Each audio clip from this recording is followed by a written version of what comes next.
Alô, meus irmãos, Pastor Moabel.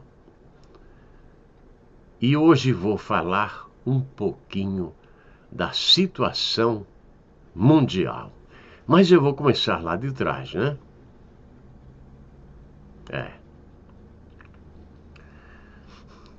Como a América chegou a ser o que é hoje?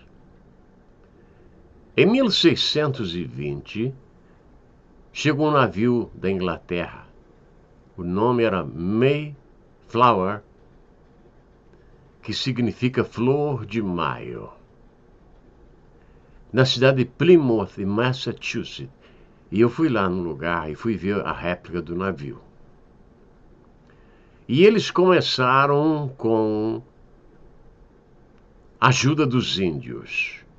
Os índios viram que eles não tinham nada para comer no próximo ano, dividiram com eles todo tipo de comida. Até hoje se comemora esse dia. É o dia do agradecimento. Nesse dia, um milionário dá um dinheiro para o mendigo comer no restaurante. Ele quer que coma no restaurante. Ou lhe dá uma roupa muito boa. Coisas dessa natureza. E logo, igreja e trabalho. 1620. No Brasil começou em 1500. Não foi assim? 120 anos depois. Mas eles foram para a igreja e foram para o trabalho, e do trabalho para a igreja e da igreja para o trabalho. Famílias começaram a se formarem. Jovens robustos, cortando madeira, trabalhando duro e também na terra, amainando a terra. Em outros países, farra, bebida. Aqui não, né? Trabalho. A América foi crescendo a tal ponto que conseguiram a liberdade para tornarem-se uma nação.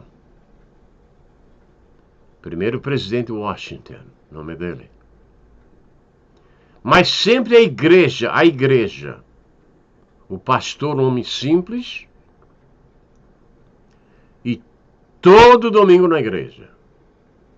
E assim a América se formou na igreja. Aqui até os católicos são diferentes dos católicos em todo o mundo. Católico lê Bíblia, sabe sobre a volta de Jesus. Isso sabe muita coisa, o católico, Eu vi um padre pregar, depois de ele pregar muito tempo no rádio, é que eu percebi que tinha uma palavrinha que identificava que ele era católico. Eu sou formado em catolicismo e eu gosto de ouvir falar sobre Deus. Então, foi crescendo e foi crescendo, e quando a América tornou-se um ponto principal no mundo, pessoas de várias partes do mundo vieram para a América. Primeiro foram os judeus, depois os irlandeses, alemães. Muita gente do mundo inteiro veio para a América, trabalhando e a América foi crescendo. Mas quando a América cresceu muito, entre os trabalhadores, a esquerda entrou e começou a fazer aquilo que eles sempre fazem e só fazem. É obrigar o patrão a pagar mais e ganhar menos. E sempre é o trabalhador, quando na verdade os líderes nunca puseram a mão numa ferramenta. Eu conheço gente que advoga contra os patrões, Mas ele nunca teve um martelo na mão dele. Nunca. Ele diz que é trabalhador, né? Eu gostaria de ver pelo menos uma fotografia dele com o martelo na mão. Mas não existe isso. Então, eles começaram a exigir mais dinheiro, os sindicatos, a exigir mais dinheiro, mais dinheiro, mais dinheiro. E chegou um ponto que os patrões não podiam mais pagar. De quem eu aprendi isso? Quando estavam reformando um prédio para tornar-se uma igreja, apareceu lá um homem pedindo uns tijolos velhos. E ele disse: eu conheci esse lugar aqui. Isso aqui era uma fábrica. Mas o sindicato ficou tão forte, tão poderoso, que os patrões não puderam mais pagar. Os empregados e tiveram que botar indústrias em outros lugares do mundo. Não pense vocês que é só na China que a América tem negócios. Tem em Honduras e outros países também. Países que recebem todo ano verdadeiras fortunas da América para que eles tenham uma vida melhor. Pergunte para mim que eu sei, né? Muito bem. Então, a China foi crescendo com ajuda americana, dinheiro americano. Mas lá o trabalho, segundo pessoas, trabalho escravo.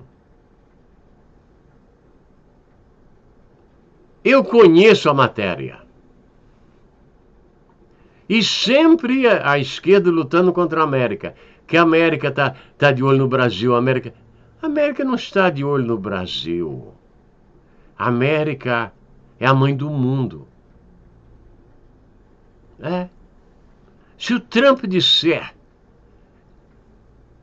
não haverá mais negócio com a China e tirar a China da Bolsa de Valores de Nova York, adeus China. Mas eles querem primeiro quebrar o dólar. Em 1970, muitos de vocês nem estavam vivos ainda, né? Em 1970 eu li o livro A Morte do Dólar. Título em português, mas o livro estava em inglês.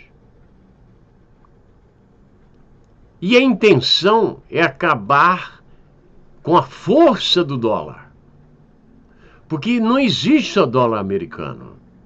Existe dólar em outros países, a exemplo disso, o Canadá. O dólar não é só americano. Tem outros países também, só que não é forte, né? Porque na América aqui se produz. Você trabalha 20 anos, se você esmorecer e fazer corpo mole, no outro dia você está na rua. 20 anos. E quanto é que você ganha? Nada. Porque aqui é assim.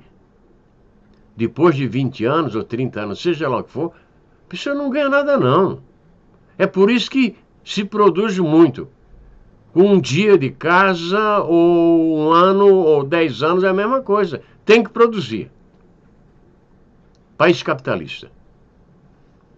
Eu tenho 72 anos e eu trabalho, né? Se você olhar minhas mãos, você vê que eu tenho calo nas mãos, né? E aqui conversa não tem valor. A China foi crescendo com dinheiro americano, foi crescendo, porque lá a mão de obra é quase de graça, né? Aquelas moças trabalhando, aqueles jovens trabalhando. Eu não vou dizer o que acontece, porque é até vergonhoso dizer o que acontece nas fábricas, questões de higiene, coisas dessa natureza, para produzir o produto barato e ser vendido no mundo inteiro.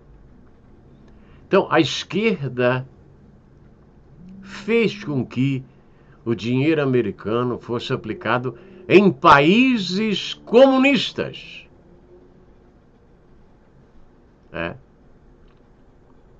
Porque o comunismo é uma ideia falida, é muito bonita, mas não funciona, né? Não funciona. É mesmo um carro muito bonito sem motor. Não funciona. Não serve para nada. Então a China foi crescendo, crescendo, crescendo. E a América é o maior comprador da China. O maior. Mas a China tem aquela ideia comunista. Sabe o que eles fizeram com muitos cristãos? Enterraram vivos. Você entende, você que é crente e luta contra a igreja do Senhor Jesus, eles, aqueles que vocês nunca citam, enterraram crentes vivos. É duro, né? Às vezes eu chego a chorar, porque eu sei outras coisas mais. Mas o espírito comunista, não importa, a pessoa morre, mas aquele espírito entra noutra pessoa. E vai continuando.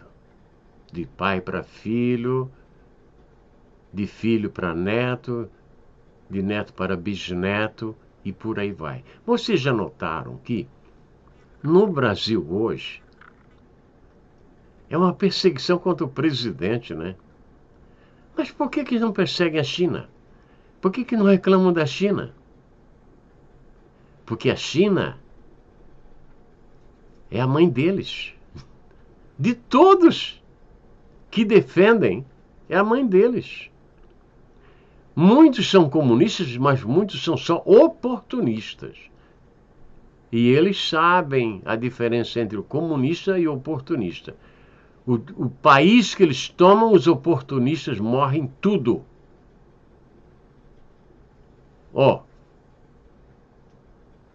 Inclusive, eles já mandaram mensagem para o Brasil, dizendo, olha, corruptos aqui a gente mata. Quer dizer, eu não falo chinês, né? Mas converso com muitos chineses. Até chego a dizer para ele que no sul do Brasil, uma moça muito bonita no passado dizia-se que ela era uma China. Eles ficam admiradíssimos. Que o negócio da China é um bom negócio. Sempre se falou assim, isso no passado, né? E que a porcelana chinesa era número 1 no Brasil. Eu conheço história. Eu sou professor. Eu tenho que saber. Converso com muitos chineses. E eles gostam de conversar comigo. Porque eu conheço um pouco da história da China. Né? Há pessoas aqui que dizem, você conhece mais sobre o meu país do que eu mesmo. Claro, eu leio, né? Ele não lê, eu não tenho nada com isso. Então, o espírito do comunismo está ao redor do mundo. Está em lugares que você não imagina. Até dentro das igrejas, no púlpito das igrejas, na nave do templo. Você entende? Eles estão em todos os lugares. E agora, com este assunto, esta doença, que ela não é uma doença tão mortal como outras gripes. Não é. Não é. Só é mais contagiosa. Mas não é tão mortal. O que é tão mortal? 1348, quando apareceu a peste negra, entre 25% a 30% da Europa morreu. Isto significa que numa rua que tinha 100 pessoas, mínimo 25 morreram. Ou até 30 pessoas. Alguém já morreu na sua rua? Outra coisa, quando um parente seu vai para o hospital e ele não volta, está morto, você viu para onde é que ele foi? Não viu. Ele morreu? Não sei. Porque eu não sou criança, né? Eu não cheguei aos 72 anos para dar bom dia para cavalo, né? Não. Está embrulhado, levam. Eu não sei se é meu parente. Eu não vi o rosto dele. E ainda se eu ver o rosto, eu vou tomar cuidado para ver se não é um boneco, né? Vou tomar cuidado. Por que eles não deixam ninguém visitar a pessoa doente? Olha, tenha paciência. Se eles podem estar junto com o doente e não morrem, por que eu não posso? Tenha paciência, né? E aqui eu noto o seguinte, que todo aquele que tem um salário garantido, ele quer manter a quarentena. Porque ele vai ganhar de qualquer maneira, o outro que se exploda. Porém, contudo, todavia, aquele que não tem o que comer fica preocupado. Porque agora vem um dinheiro do governo. Mas vai chegar um ponto que não haverá mais dinheiro. Aí nós temos que partir para a globalização. Receber direto deles. E eles dizendo que eu vou comer, o que vou beber, a que hora vou dormir e a que hora vou acordar. Por isso que a América sempre foi contra a globalização. A América é bom para os americanos, o Brasil é bom para os brasileiros. Os americanos dizem que as Nações Unidas sumam daqui. Nós não sentimos a falta deles. Porque lá se fabrica tudo contra a América, tudo contra Israel e Brasil, né? É um tripé. O mundo tem um tripé. Tripé americano, brasileiro e judeu. Não estou aqui mexendo com política, não. Mas eu estou vendo que eles querem me controlar. Eu percebo aqui, até nos vídeos. Só não vou falar mais, porque eu sou muito agradecido a Deus por poder usar o YouTube. Para onde estamos indo? Estamos indo como vacas para o matadouro. Como ovelhas mudas. Como cegos à beira do precipício. O cego se dá muito bem, sai de casa, volta, pega ônibus, sai do ônibus. Mas se ele cair num lugar desconhecido, ele está perdido. Assim está a humanidade. Envolvido com música ruim, envolvido com cultura ruim, envolvido com igrejas ruins, com pastores ruins, com o Papa ruim. Tudo está muito ruim hoje. Para onde iremos? A humanidade caminha a passos largos para a perdição. Esta é a razão que eu falo de Jesus Cristo. Eu oro todos os dias, todos os momentos que posso. Eu me apresento a Deus. Apresento o meu país a Deus. Apresento este mundo a Deus, que este mundo nunca será dominado pelo anticristo, nunca, jamais, e que a igreja jamais estará frente a frente com o comunismo, ou melhor, com o anticristo. Com o comunismo já está em muitos lugares. O nosso chefe religioso do mundo, ele sabe que na Nigéria cristãos estão sendo queimados. E o que é que ele diz? Fale alguma coisa, senhor Bergoglio. Ou o senhor pensa que todo mundo é tolo e não percebe isto? Diga alguma coisa dos cristãos que estão sendo queimados vivos na Nigéria. Eu conheço muitos nigerianos, converso com eles. Até sei falar alguma coisa em nigeriano, né?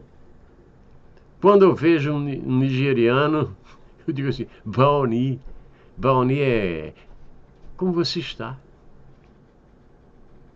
E ele tem que dizer, Dadani, tudo bem. Um outro dia um nigeriano estava aos gritos comigo, aos gritos. E eu falei nigeriano para ele, tudo bem? Mas ele continuou gritando. Eu disse para ele, em nigeriano, Oxeon babá. Oxeon babá é... Muito obrigado, paizinho. Ele começou a rir. Como é que podia um branco igual a mim falar a língua dele? Porque eu percebi o sotaque dele. Ele era iorubá. Meu ouvido, trabalhando em estúdio de gravação, tem um ouvido muito bom, graças ao bom Deus.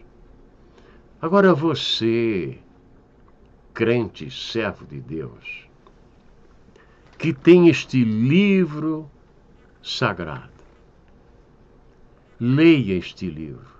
Aqui está o conforto que você procura. Aqui está a alegria que você deseja. Aqui está a esperança que você sempre procurou ter. Está aqui. Conheça o livro e o autor do livro. Porque a humanidade caminha rapidamente para o precipício. E você que é o pregador do Evangelho, pare de perder dinheiro. Você não é cego. Você não precisa de ajuda. Você tem mãos iguais às minhas? Trabalhe. Dê duro. E fale de Cristo, que Ele irá tocar a trombeta de acordo com os ensinos de Paulo. 1 Tessalonicenses. Leia lá. Porque vocês não pregam mais sobre isso.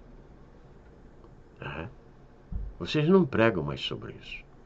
Outra coisa, as trombetas de ressurreição que Paulo falou foram mais de 30 anos depois que João falou sobre as trombetas de juízo. Não é a mesma coisa. Muitos de vocês, para me irritar, começam a dizer que a ressurreição dos mortos vai ser ante a última trombeta do juízo de Deus. Negativo. Não é isto. Agora, povo meu, vocês que estão em muitas partes deste mundo maravilhoso de nosso Deus, você que está em Moçambique, na Irlanda, você que está no Reino Unido, na Espanha, você que está no Brasil, está no Paraná, Rio Grande do Sul, Santa Catarina, Balneário Camboriú, Blumenau e por aí vai. Que Deus te abençoe e te guarde. Não se deixe levar por essas aves de rapina.